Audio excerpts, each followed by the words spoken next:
with John Tavares, Austin Matthews, and Nazem Kadri. How is he not the captain of that team with the Marlies, minor hockey team? Who's the coach making that decision? Yeah, seriously. This depth, this win, this franchise now becomes a major player in the Atlantic Division after finishing third over the course of last year. Mike Babcock has a relationship with John Tavares on national teams. The role here that he might have played. Well, I mean, look, I mean, the coach is important, no question about it. I mean, I'm curious to see, as you heard, it was reported, they talked about playing with Marner. If I'm the coach, I'm saying, we're going to use you everywhere. Mm-hmm. And, you know, the thing, too, is by signing him for 11 and all the other guys they're going to have to sign in the next couple of years, we're going to be in a position where in Toronto, all those guys are going to have to play a ton of minutes. Okay, and you're already getting Babcock in trouble because the pitch was Mitch Marner. Yeah, I Tavares, said that. Right? Yeah, I said so. Don't put me with everyone else. I don't want to play with everyone else. No, but that's thing the is, guy I want to play with. It gives you a lot of flexibility. At the end of games, you can put them all together. You can do whatever you want to do.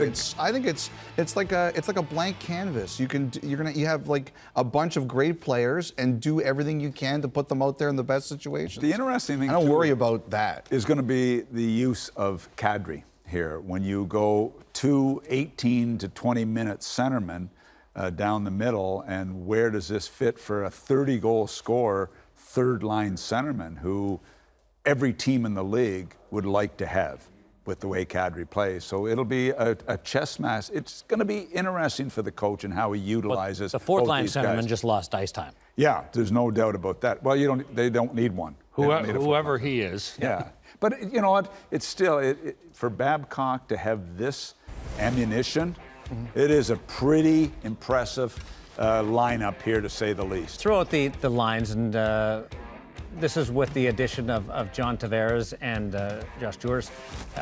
So there's your four centermen and what they might look like. Is John Tavares the number one center on the team? You know how we give people titles? Yes.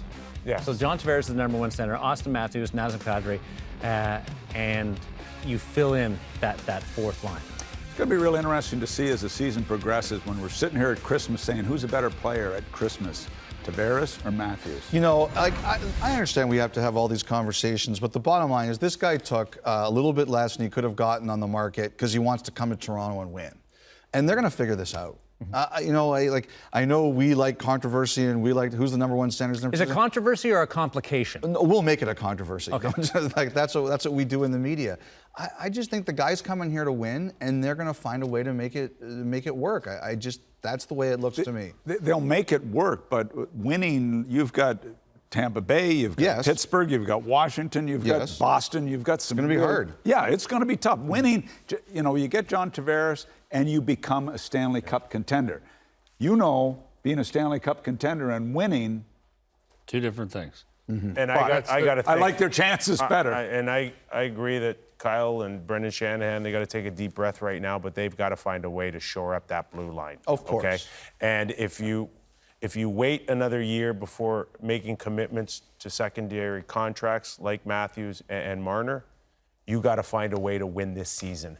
And that means adding a defenseman this year. Yeah, I don't think they have to win it all this season, but they have to win a round at least, I think, to be in the discussion. And they needed at least one defenseman and maybe two. Maybe two. And the fourth line center, Josh Jewers, just to point out, said whoever he is, I had him in Calgary. Great kid, works his tail off, good on faceoffs, can kill penalties. That's a good pickup. So just a minute. Are you saying if they win one round this year, that's say okay? A round or two. Oh, okay. Expectations. Maybe a conference final. There's people. Hey, there's people right now with tape measures measuring base straight for the parade. Yeah. But here's the other thing that we have to remember here is this is the last year for Austin Matthews and Mitch Marner coming up on their entry-level deals. So there is. You do have to go for it. You do have to go for it now. You have to look them in the eye when you see them underneath you. You have to go for it now. If Marner has a year that people think he might with a guy like Tavares, and you start now pushing 3-4 forwards up around $10 million, and you still have Marleau at over $6 million, that doesn't add up. And don't ever forget, and Burke, you can talk to this, You don't win the Stanley Cup unless you've got the big horse on the back end. And I'm thinking the Prongers and the Niedermayers and the Carlsons even this year, the way he performed. I mean, you don't win. Pittsburgh was an exception. Pittsburgh was an exception in the last 15 years. Yeah. So you need that big guy. Now, does Morgan Riley become that? Yeah. I don't have him there. I got him as a great number 2. This is when it works for Pittsburgh with that blue line, it's because Matt Murray didn't fall off. Right. Okay? If you look at Toronto and Vegas, the moment Fleury went from a 940 or a 950 save percentage, that blue line doesn't hold up. The Leafs' blue line also didn't hold up because Anderson's play dropped off. I think the appreciation was how good was he in the regular season and how good he had to be with that blue line. We will have the first couple of games of the Toronto Maple Leafs season on Scotiabank Wednesday Night Hockey on October 3rd, and then Hockey Night in Canada gets the Toronto Maple Leafs against the Ottawa Senators on October 6th. So your first opportunities to see John Tavares in that Toronto Maple Leaf roster in a regular season game will occur on Sportsnet. Expectations we've been through, line mates we've been through, but as far as a manager who's controlled the Toronto Maple Leafs, where does this kind of fall in and rate in a franchise that has certainly had its lows since its last won the Stanley Cup and struggled throughout the salary cap era to now? This is a big day for the Toronto Maple Leafs, no matter how you slice it, even if you're not a fan of the Leafs. It's like Max said earlier, you're adding a star player, a superstar player in the prime of his career. This is not some 35-year-old. This guy's right in the prime of his career, excited to be here, makes other players better, has no experience with winning because he never had a chance to win, but when he's been with the Canadian teams, he has, and when he's played for his country. I think it's a huge day no matter how you slice it, and it's a free player. I know people say $77 million. That's not free. They got a guy that went first overall without giving up even a 7th-round draft pick. This is a big day for the Leafs, no matter what team you cheer for. It's Bozak for Tavares. Yep. In a way. And because I you love lost Tyler Tavares. Bozak, Yeah, but that's what it is. And it's unfair to Tyler Bozak, but that's the swap out.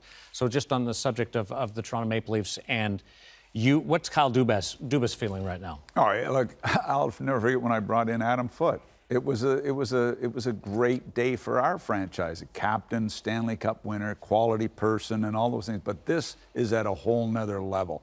And what it means for this franchise and for Kyle and his entire staff. Babcock, I mean, don't kid yourself that Babcock didn't play a role in this, in the meetings. So, hey, it's a special day. And what I like about John Tavares, he'll do whatever it takes to make them a better team. You know what? Just wondering, for guys who sat in that chair, it's the wait. You've been waiting a whole week. And in that moment, you find out if that whole week was worth it or it was a waste of time, and I can't imagine what that's like. And Doug Wilson's feeling that right now because he was right to the wire to get a franchise player. Well, listen, for me, I had a cup of coffee with the Toronto Maple Leafs, but I was also a hometown boy. So I get the whole fantasizing, the whole thing about growing up a Toronto Maple Leaf and being that one guy to come in and try to be a part of history here.